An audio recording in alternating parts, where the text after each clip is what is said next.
नमस्कार दोस्तों, आज हम माइक्रोसॉफ्ट ऑफिस में माइक्रोसॉफ्ट वर्ड सीखने के लिए फर्स्ट फाइल या फर्स्ट चैप्टर हम शुरू करते हैं। और चैप्टर शुरू करने से पहले सबसे पहले देखें कि एमएस वर्ड को स्क्रीन पर कैसे खोलते हैं। तो एमएस वर्ड को ओपन करने के लिए स्टार्ट मेनू में आपको माइक्रोसॉफ्ट ऑफिस को ढूंढना है। माइक्रोसॉफ्ट ऑफिस में जाने के बाद आपको माइक्रोसॉफ्ट वर्ड क्लिक कर देंगे जहाँ भी लिखा मिले, और इसके बाद आप सिंपल कोई भी कंटेंट पहले हम लोग टाइप करेंगे, फॉर्मेटिंग वगैरह बाद में थोड़ा सा सीखेंगे। अभी फ़ाइल को सेव कैसे करते हैं, ओपन कैसे करते हैं, वो बेसिक चीज़ें थोड़ा सा देख लेते हैं। तो सबसे पहले देखना है कि फ़ाइल को कैसे बनाते हैं। तो एक सिंपल डाटा हम टाइप कर लेते हैं, जैसे कि हमने लिख दिया this is a computer full stop space, computer is an electronic device full stop space. देखिए क्या है कि हमने इसको एक कंटेंट को टाइप कर दिया। अब इसे सेव करने के लिए हमें करना क्या है कि सेव पर क्लिक करना है, और सेव पर क्लिक करने के बाद यहाँ फाइल का नाम देना है। फाइल का नाम हम दे देंगे, कोई भी नाम फाइल का दे दिए। देखिए जब हम नाम टाइप करते तो यहाँ जो ढेर सारे नाम आते हैं, इसका मतलब इस नाम से फाइलें पहले से मौजूद है। तो हम कोई बदल के नाम दे देंगे, जैसे कि हमने नाम दे दिया माई फाइल। माई फाइल नाम से भी एक फ़ाइल बनी, तो हम इसको 1 कर देते हैं। माई फाइल 1 नाम से कोई फ़ाइल नहीं बनी। नीचे सेव एज टाइप में वर्ड डॉक्यूमेंट आ रहा है, ठीक है ये, और फिर सेव बटन पर क्लिक कर देंगे। ठीक है, इसको जब हम सेव कर देंगे तो हमारी फ़ाइल इसी नाम से सेव हो जाएगी। अब मान लीजिए कि हम फाइल में इतना ही काम करें और बाकी का काम हम बाद में करना चाहते हैं। तो जैसे हम इसे क्लोज़ करना चाहें तो क्लोज़ भी कर सकते हैं, या क्रॉस बटन पे क्लिक कर देंगे, और या फिर फाइल में जाके एग्ज़िट भी कर सकते हैं, क्लोज़ कर सकते हैं, एग्ज़िट कर सकते हैं, और यहाँ से एमएस वर्ड क्लोज़ हो जाएगा। अब दोबारा एमएस वर्ड खोलना हो तो हम वैसे भी खोल सकते हैं, नहीं तो यहाँ से अगर आइकॉन हमें मिल जाता है कहीं बाहर तो वहाँ से भी एमएस वर्ड में हम जा सकते हैं। और यहाँ से हम ओपन ऑप्शन के थ्रू, या रिसेंटली फाइल की लिस्ट भी एक आ जाती है यहाँ पर, वहाँ भी हम देख सकते हैं। अब जैसे ओपन में हमने क्लिक करा, अब ओपन में क्लिक करने के बाद हम अपनी फ़ाइल को यहाँ पे नाम अगर याद है तो नाम टाइप कर सकते हैं, नहीं तो हम इसे सर्च कर लेंगे। यहाँ पर हमारी फ़ाइल का नाम था माई फाइल, तो माई फाइल को देखते हैं कहाँ है। माई फाइल 2 फाइलें बनी हैं, हमारी वाली फ़ाइल है माई फाइल 1, तो इसे सिलेक्ट कर लेंगे, नाम अपने आप आ जाएगा। जैसे ही हम ओपन करेंगे वो फाइल हमारी ओपन होकर आ जाएगी। अब समझने वाली बात ये है कि जो फाइल हमारी सेव है उसमें यहीं तक का डाटा सिर्फ सेव है। अब जैसे मान लीजिए कि हम इसमें कुछ और डाटा सेव करना चाहते हैं। सपोज़ हमने यहाँ एंटर प्रेस करा, एंटर प्रेस करने से कर्सर नीचे आ जाता है। अब हम यहाँ कुछ और मैटर टाइप कर सकते हैं, जैसे पार्ट ऑफ कंप्यूटर। अब यहाँ जैसे हमने लिख दिया CPU, BTU, ये सब फुल फॉर्म होते हैं, जैसे central processing unit, visual display unit, और कीबोर्ड, माउस। ऐसे करके हमने इस फाइल को। अब समझने की बात ये है कि हमारा जो मैटर टाइप है वो कहाँ तक टाइप है, सिर्फ यहाँ तक टाइप था। जो सेव है मैटर वो यहाँ तक सेव है। ठीक है, अभी क्या है कि हमने इसमें थोड़ा सा मैटर और बढ़ा दिया, ये एक्स्ट्रा हमने टाइप कर दिया ओपन करने के बाद, लेकिन जो फाइल हमारी सेव है वो यहीं तक सेव है। इतना डाटा इसमें सेव अभी नहीं है। ये क्या है, प्राइमरी मेमोरी में है, और इसको हम अगर परमानेंटली सेव करना चाहते हैं, जो यहाँ से यहाँ तक का डाटा हमारा सेव है, सेव नहीं है, अनसेव्ड डाटा है, इसे भी अगर सेव करना चाहते हैं तो हमें बार बार फाइल नेम देने की ज़रूरत नहीं है।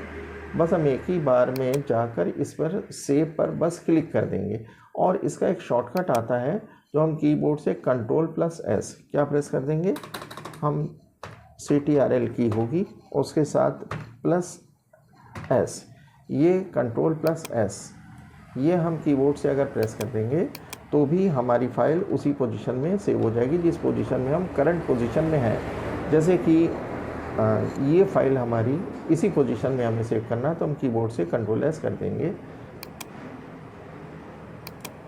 सेव। दोस्तों, सेव और सेव एज़ में बहुत से लोग डिफरेंस नहीं समझते हैं। तो ये क्लियर अभी हम बता देते हैं आपको कि क्या डिफरेंस होता है। देखिए सेव ऑप्शन जो होता है वो आपकी फ़ाइल में जब आप काम करते रहते हैं तो उसमें जो भी वर्क आप करते हैं उसे सिर्फ सेव करता रहता है।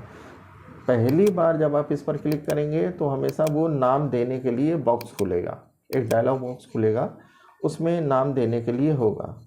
लेकिन आप अगर चाहते हैं कि फ़ाइल आपकी किसी दूसरे नाम से सेव हो जाए, मतलब वो फ़ाइल जैसी है वो वैसे ही रहे लेकिन एक और नाम से भी फ़ाइल सेव हो जाए, तो तब हम यूज़ करते हैं सेव एज़ का। वास्तव में इसका दूसरे नाम से सेव करना, दूसरी लोकेशन पर सेव करना, जब भी हमें डुप्लीकेट बनाना हो अपनी फ़ाइल का वास्तव में, तब हम सेव एज़ कमांड का यूज़ करते हैं। अब सेव एज़ में जाने के बाद हमें बहुत सारे ऑप्शन दिखते हैं, इन ऑप्शंस के बारे में हम लोग आगे समझेंगे। लेकिन फ़िलहाल हमें करना क्या है, हम सेव पर डायरेक्टली यहाँ पर क्लिक कर देते हैं सेव एज़ पर, और फिर हम देखेंगे कि हमें फिर से फाइल नेम देने के लिए बॉक्स। तो सेव एज़ क्या करता है, सेव एज़ में आप हर बार जैसे ही क्लिक करेंगे आपको बॉक्स मिलेगा और आप उसमें नाम चेंज कर सकते हैं, मतलब दे सकते हैं कोई नया नाम। जैसे फाइल माई फाइल 1 की जगह हम माई फाइल 2 कर देते हैं। अब देखिए फाइल 2 जब हमने नाम दिया और फिर हम देखेंगे, मान लीजिए इसको हम क्लोज़ कर दें और फिर हम ओपन करें, तो ओपन में जाकर जब हम देखेंगे तो माई फाइल 1 भी है और माई फाइल 2 भी है। दोनों में एक ही डाटा होगा, सेम डाटा होगा, लेकिन ये अलग फ़ाइल है और ये एक अलग फ़ाइल है। ये हमारी नॉर्मल फ़ाइल हमने बनाई थी, सेव करी थी, और फिर सेव एज़ के थ्रू हमने एक डुप्लीकेट कॉपी एक और क्रिएट कर दी। जो भी फाइल हम खोलेंगे, जैसे फाइल 2 को खोला, माई फाइल 2 को खोला, तो हम देखेंगे वही कंटेंट हमें मिलता है। और जब हम फाइल 1 को खोलेंगे, यहाँ से भी खोल सकते हैं, माई फाइल 1 को क्लिक करके खोलते हैं तो उसमें भी हमें सेम कंटेंट मिलता है। तो समझने वाली बात ये है कि हम लोगों ने ओपन समझ लिया, सेव और सेव एज़ का डिफरेंट जो बहुत लोगों को कन्फ्यूज़न रहता है वो समझना ज़रूरी है।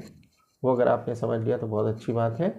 और ओपन के लिए हम कीबोर्ड से Ctrl+O, कंट्रोल के साथ CTRL के साथ O प्रेस करेंगे तो भी हमारा यही बॉक्स आ जाएगा जिसमें हम Ctrl+O प्रेस करके किसी भी फाइल को ओपन करना हो तो हम कर सकते हैं।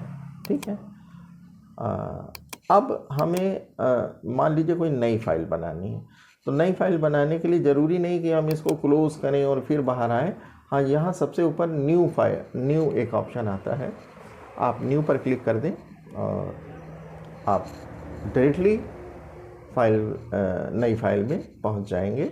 और जैसे ही आप इस पर क्लिक करेंगे, अच्छा एक चीज़ और है, मान लीजिए कि हमने अपनी फ़ाइल को सेव नहीं करा है, मान लीजिए यहाँ पर हमने कुछ और भी टाइप कर लिया है, जैसे कि हमने टाइप कर लिया प्रिंटर। अब प्रिंटर टाइप करने के बाद ये हमने एक्स्ट्रा वर्क करा इसमें, लेकिन अभी हमने इसको सेव नहीं करा है। तो जैसे ही हम न्यू करेंगे या क्लोज़ करेंगे या एग्ज़िट करेंगे, देखिए जब हम न्यू करते हैं तो कंप्यूटर हमें एक कन्फर्मेशन देता है कि जैसे ही आप ब्लैंक डॉक्यूमेंट में जाएंगे तो ये आपको, देखिए इसमें तो हमने सेव नहीं करा था लेकिन नई फाइल इसमें खोल दिया है। जैसे ही हम इसको एग्ज़िट करेंगे या क्लोज़ करेंगे तो देखिए ये कन्फर्मेशन दे रहा है, यहाँ पर ये कन्फर्मेशन दे रहा है कि क्या आप इस फाइल को सेव करना चाहते हैं। तो अगर हम यस कर देंगे तो प्रिंटर यहाँ पे रहेगा, और अगर हम नो कर देंगे तो प्रिंटर यहाँ पर नहीं रहेगा। देखिए हम नो करके देखते हैं क्या होता है। नो करा और फिर से हमने इस फाइल को खोला, देखें माउस तक है, प्रिंटर नहीं है। और इस बार हम प्रिंटर लिखेंगे और फिर हम इस फाइल को क्लोज़ करेंगे, और क्लोज़ करते समय इस बार हम यस कर देंगे। अब हम इस फाइल को खोलेंगे, देखते हैं क्या होता है। देखिए अब यहाँ पर प्रिंटर हमें मिल गया। तो जब कभी भी आप क्लोज़ कर रहे हैं और क्लोज़ करते समय अगर यस नो का एक मैसेज आता है, सेव कंटेंट का मैसेज आता है, कुछ भी आपने एक्स्ट्रा लिखा है, आपने स्पेस ही क्यों ना दे दिया, कुछ टाइप कर दिया एक्स्ट्रा, 1-2 वर्ड ही आपने टाइप करें, तो जब भी आप क्लोज़ करेंगे तो ये एक मैसेज आएगा, do you want to save the changes to my file 1। अब ये माई फाइल 1 क्या है, आपकी फ़ाइल का नाम है। ठीक है। तो ये आप दे सकते हैं, आप यस या नो अपने समझ से आप दे सकते हैं, डिफाइन कर सकते हैं। तो दोस्तों जैसा आपने देखा कि हमारे पास 2 फाइलें खुली हुई हैं इस समय, दोनों फाइलें देख सकते हैं। एक तो हमारी ये पुरानी फाइल है और एक हमारी ये नई फाइल है। तो नई फाइल में भी इसी तरह से आप कुछ भी लिख सकते हैं, कुछ मैटर टाइप कर सकते हैं। जैसे आपने टाइप करा लिस्ट ऑफ स्टूडेंट्स और सपोज़ आपने कुछ नाम इसमें लिख दिए, जैसे कि आपने लिख दिया अजय, आपने लिखा रमन, आपने लिखा सुनील, आपने लिखा सलमान, आपने लिखा राजेश, आपने लिखा मोहित, है ना। इस तरह से आपने कुछ नाम लिखे और देखिए फिर वही चीज़ है कि जैसे ही आप सेव करेंगे फर्स्ट टाइम पर तो हमेशा बॉक्स आएगा और फर्स्ट लाइन दिखाएगा। आप इसी नाम से फाइल को सेव करना चाहते हैं, इस नाम से सेव कर सकते हैं। जैसे आपने लिस्ट ऑफ स्टूडेंट LOS के नाम से फ़ाइल को सेव कर लिया, LOS1 कर देते हैं और फिर सेव करते हैं, तो ये LOS1 के नाम से फ़ाइल सेव हो गई। और फिर जब आप इसको क्लोज़ करेंगे और दोबारा ओपन करेंगे तो यहीं से ओपन कर सकते हैं, यहाँ से भी कर सकते हैं। जैसे आप क्लिक करेंगे तो ये फाइल आप अब मान लीजिए इसमें आपने कोई नया नाम ऐड कर दिया, जैसे मान लीजिए आपने इसमें एक और नाम ऐड किया जिसका नाम है राज, ठीक है। अब एक ही नाम ऐड करा है, लेकिन फिर जब आप क्लोज़ करेंगे फाइल को तो देखिए वो मैसेज आएगा, do you want to save change, मतलब ये जो एक्स्ट्रा नाम आपने टाइप करा है इस नाम को भी सेव करना है, यस और नो, तो वो आप कर सकते हैं, ठीक है। तो आप यस कर सकते हैं, अगर नाम रखना है नो कर सकते हैं। अगर आपने नाम इसको सेव नहीं करना है तो आप नो करें, नहीं तो यस करें। जो भी डाटा आपको सेव रखना है उसके लिए यस करेंगे। और अगर आप बीच बीच में सेव करते रहेंगे, कंट्रोल-S करते रहेंगे, तो वो दिक्कत नहीं आएगी कि वो मैसेज ही नहीं आएगा आपका, ठीक है। फिर से आपको नई फाइल बनानी हो, आप नई में जाइए, ब्लैंक डॉक्यूमेंट में जाइए, यहाँ अलग अलग तरह के कुछ टेम्पलेट्स वगैरह भी होते हैं, ये भी हम लोग आगे सीखेंगे। और क्रिएट पे क्लिक करेंगे तो देखते हैं फिर से नई फाइल हम बना सकते हैं, डाटा बना सकते हैं।